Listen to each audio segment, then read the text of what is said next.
आज राज्य मंत्रिमंडळाची महत्त्वाची बैठक। ओबीसी आरक्षण तसंच मराठा आरक्षणावर चर्चेची शक्यता।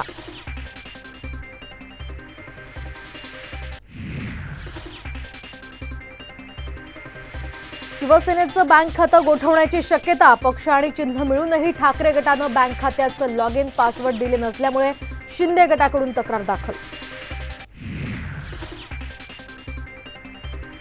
आजपासून संसदेचं अर्थसंकल्पीय अधिवेशन। राष्ट्रपती द्रौपदी मुर्मू संसदेच्या दोन्ही सभागृहांना संबोधणार।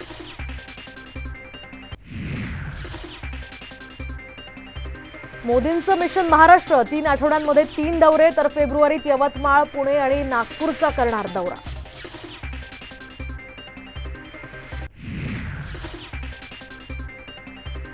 सगळ्या सोयऱ्यांबाबतची अधिसूचना म्हणजे अंतिम निर्णय नाही। अधिसूचनेवर आक्षेप नोंदवण्याची संधी।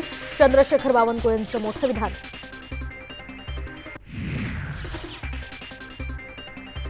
मुख्यमंत्री शिंदेंचे विश्वासू आमदार अनिल पाटील यांचं निधन। न्यूमोनियामुळे वयाच्या 74व्या वर्षी घेतला अखेरचा श्वास।